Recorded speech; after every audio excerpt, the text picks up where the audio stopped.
The live TV, सच सबसे आगे। दोस्तों मैं बात हफीज हूं। चुनाव जब आता है तो बीजेपी के नेताओं से क्या कुछ नहीं करवाता है, क्योंकि 5 साल तो जनता को परेशान किया होता है। अब आप सोचिए कि अमित शाह जी क्या करना है, क्या करने वाले हैं। जो खबर फ्लैश हुई है, जाट नेताओं के पैरों में गिरने की नौबत आ गई है। उत्तर प्रदेश चुनाव अगर जीतना है तो ये सब करने को आप मजबूर हो गए हैं, और ये हर तरफ अखबारों के अंदर और न्यूज में फ्लैश हुई है खबर। मैं आपको दिखाता हूं, लेकिन कुछ भी करने होना कुछ नहीं है। कितना ही जाट नेताओं के पैरों में गिर जाए या किसी के भी पैरों में गिर जाए अमित शाह जी, अब सत्ता योगी जी के हाथ से जाने से कोई भी नहीं बचा पाएगा। देखिए ये खबर फ्लैश हुई एबीपी न्यूज की, और ब्रेकिंग न्यूज यहां पर आपको दिख रहा है। 253 जाट नेताओं से मुलाकात करेंगे अमित शाह। मैंने थोड़ी सी और जांच पड़ताल करी तो पता चला, हिंदुस्तान ने खबर छापी, जाट समीकरण को साधने में जुटे शाह कल दिल्ली में 253 नेताओं से मुलाकात करेंगे बीजेपी के चाणक्य तथाकथित चाणक्य जी अमित शाह जी। अब 253 जाट नेताओं के आगे मिन्नत समाजत करने वाले हैं कि भैया हमारी जो है जो साख है वो बचवा लीजिए, योगी सरकार को दोबारा रिपीट करवा दीजिए, बीजेपी की सरकार को रिपीट करवा दीजिए। पर लोगों का कहना है कि कितना ही कुछ भी कर लें। और एक जाट व्यक्ति ने, जो बलजीत सिंह बलगान है उनके साथी, उन्होंने साफ साफ लिखा है, कुछ भी कर लो अब वोट नहीं मिलेगा। दिल्ली की सड़कों से लेकर लखीमपुर तक तुम्हारे दिए हुए जख्म याद हैं। किसान कौम को हम कुछ नहीं भूलने देंगे, हम कुछ नहीं भूले हैं। आप सोच लीजिए, पहले खूब मारा पीटा, किसानों को खालिस्तानी बोला तो किसानों को देशद्रोही बोला। पश्चिमी उत्तर प्रदेश के जो जाट नेता पहुंचे थे उनको रुला दिया अमित शाह जी और उनकी सरकार ने, मोदी सरकार ने, बीजेपी के लोगों ने। सब कुछ बोलने के बाद इनको लगता है कि अब अगर ये पैरों में गिर भी जाएंगे तो इनको सत्ता दोबारा मिल जाएगी, पर ऐसा कुछ नहीं होने वाला है। आप खुद सोचिए कि चुनाव और लोकतंत्र की मजबूती यह है कि क्या क्या दिखाता है ये चुनाव और क्या क्या लोकतंत्र में देखने को मिलता है। कि जो खुद को चाणक्य कहते हैं वो जाट नेताओं के पैरों में गिरने को मजबूर हो गए हैं, सिर्फ और सिर्फ सरकार बचाने के लिए। जनसत्ता ने लिखा है, कुछ वक्त पहले कि आपको बहुत सी चीजें समझनी होंगी, बहुत सी चीजें पढ़नी होंगी, तब जाके आपको समझ में आएगा कि वाकई में कि जाट ही नहीं है बल्कि ब्राह्मण भी विरोध के अंदर है। ब्राह्मणों के साथ साथ अगर आप देखें तो राजपूत भी विरोध के अंदर है, और ये सबके सब जो विरोध में है, दलित और मुसलमान तो पहले से विरोध में थे।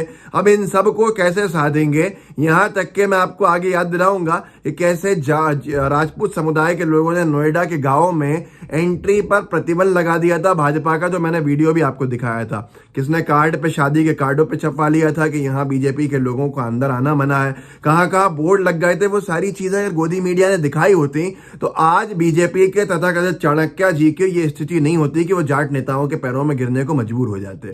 कुछ दिन पहले जनसत्ता ने छापा भी था, और ये तकरीबन 2-1 महीने पहले की खबर है। जाटों को समझाने में लगी बीजेपी, पर झेलना पड़ रहा विरोध। टिकैत के गांवों में भी अड़े किसान, भाजपाइयों को घुसने न देंगे, कानून वापसी पर ही करें बात। असल में क्या हुआ था कि राकेश टिकैत हो, नरेंद्र टिकैत हो या चौधरी महेंद्र सिंह टिकैत जो स्वर्गीय है, इन सब के साथ साथ पश्चिमी उत्तर प्रदेश में एक बड़ा वर्ग है जाट समुदाय का। और जाट समुदाय किसान राजनीति, कृषि राजनीति के अंदर बहुत आगे हमेशा से रहता भी है। यही किसान आंदोलन के साथ में सिख समुदाय के भाइयों के साथ लगे थे, और गाजीपुर बॉर्डर के ऊपर ये तमाम बैठे भी हुए थे। राकेश टिकैत खुद जाट नेता हैं, किसान नेता, उनको रोने को मजबूर कर दिया था बीजेपी ने। जाट समाज जो पिछली चुनाव के अंदर बीजेपी के साथ दिख रहा था, वो इस बार पूरी तरह से बीजेपी से सटक गया था। जयंत चौधरी आरएलडी के राष्ट्रीय अध्यक्ष, उन्होंने सपा से जो गठबंधन किया तो जाट और मुस्लिम कॉम्बिनेशन को एक नया रूप देने की कोशिश करी।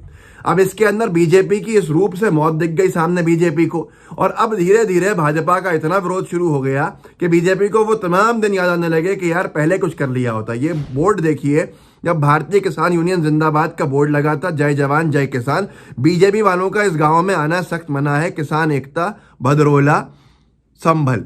अब ये तमाम जो इलाके थे ये जाट समुदाय के इलाके थे, ये वोट जो बोर्ड लगे थे ये सब देखा था। अब वो चीजें अब जमीन पर दिखने लगी हैं, और अमित शाह जी का जो दर्द है वो साफ दिख रहा है कि कैसे 253 जाट नेताओं से दिल्ली के अंदर मिलने का प्रोग्राम बनाया है, और लोगों का कहना है ये कुछ भी कर लो, इस सब के बावजूद भी चुनाव हारना तय है। अब चुनाव में जीतने की कोई गुंजाइश बची नहीं है। ये भी एक जाट समुदाय के ही व्यक्ति का कार्ड शादी का था, जो मैंने आपको इस वक्त दिखाया था, शुभ विवाह। कृपया बीजेपी, जेजेपी और आरएसएस के लोग इस शादी में से दूर रहें। ये उत्तर प्रदेश सटा हुआ हरियाणा का इलाका था। श्री राजेश धनखड़ का नाम लिखा था इसके ऊपर, और उस पर लिखा था राष्ट्रीय अध्यक्ष विश्ववीर जाट महासभा। तो जाट समुदाय जो पहले बीजेपी का वोटर था वो पूरी तरह से बीजेपी से छटक गया। ब्राह्मण समाज वैसे ही खुद को ठगा हुआ महसूस कर समझ रहा है और वो निरंतर कह रहा है कि हमें मारा पीटा गया, हमारे समाज के लोगों को टारगेट किलिंग का शिकार तक बनाया गया है। मुस्लिम समुदाय था ही नहीं साथ में, दलित समुदाय था ही नहीं साथ में बीजेपी के।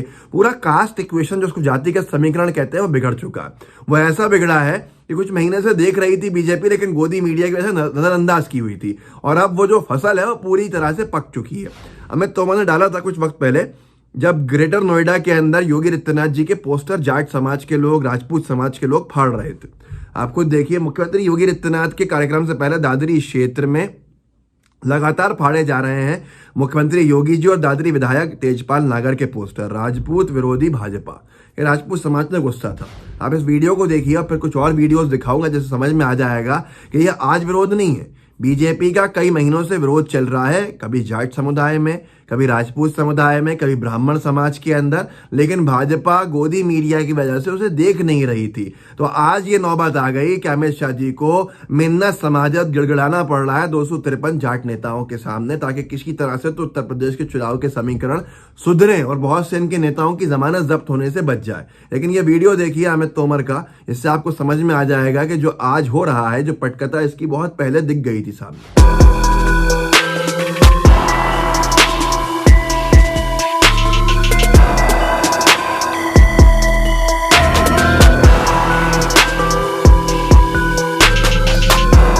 और सिर्फ यही नहीं था, मैंने आपको कुछ दिन पहले एक और चीज दिखाई थी, कैसे राजपूत समाज ने, जाट समाज ही नहीं, राजपूत समाज ने एक संकल्प लिया था कि नोएडा के जो गांव, ग्रामीण क्षेत्र हैं, वहां गांव के अंदर बीजेपी के नेताओं की एंट्री के ऊपर बैन लगाएंगे।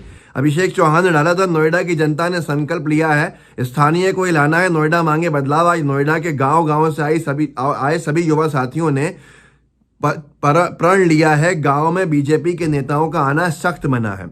राजपूत समाज पूरा विरोध करेगा। बीजेपी के विधायक ने समाज में के लिए कोई कार्य नहीं किया, पंकज सिंह बीजेपी। ये वीडियो देख लीजिए, आपको याद आ जाएगा कि ये पूरे के पूरे हालात चल तो बहुत पहले से रहे, गोदी मीडिया दिखा नहीं रहा है। देखिए, हमने कोई खड़ा तो लाया नहीं, उसकी दुकान पे से जाके हमारी भारी मांगना जाएगा हमसे। हमें प्रतिनिधि को चुना था। प्रतिनिधि का मतलब ये कि जो बात हम अपनी गोद में रख सकते हैं वो बात आदमी हमारी उचित फोरम पे रखेगा और उस पंचायत में रखा जो जिसको विधानसभा के रूप में बोला जाता है। हमारी बात तो ये एक बात साफ हो गई है कि क्या जाट समुदाय, क्या दूसरे जो ब्राह्मण हो या राजपूत हो, दलित हो, मुसलमान हो, ये तमाम लोग अब बीजेपी के विरोध में खुल के खड़े हुए हैं। और भारतीय जनता पार्टी की हालत ये हो गई है कि अमित शाह जी को खुद अब मैदान में उतरना पड़ रहा है कि किसी तरह से फजीयत होने से बचा लें, चाहे उसके लिए 253 जाट नेताओं के पैरों में गिरना पड़े, उनके सामने घुटने टेकने पड़े या कुछ भी मन्नत समाजत उनके आगे करना पड़े, गड़गड़ाना पड़े, लेकिन चुनाव के लिए वोट किसी तरह से समीकरण सुधर जाए ताकि भारतीय जनता पार्टी की हद बेइज्जती नहीं हो। दीवार पे लिखी इबारत अगर आपको अभी भी नहीं दिख रही है तो फिर आप अपना इलाज करा लीजिए, क्योंकि वो जरूरी है। हम यहाँ पर इस वीडियो को आगे बढ़ाइए और लोगों को बताइए कैसे भाजपा जाट समुदाय के नेताओं को, 253 नेताओं को साधने के लिए उनके आगे हाथ जोड़ के खड़े होने को तैयार है, लेकिन उसके बाद भी अब कुछ आसार इनके नहीं दिख रहे हैं कि सुधरेंगे।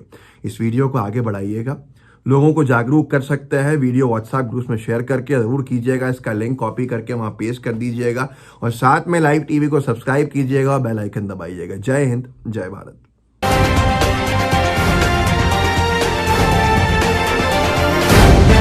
द लाइव टीवी, सच सबसे आगे।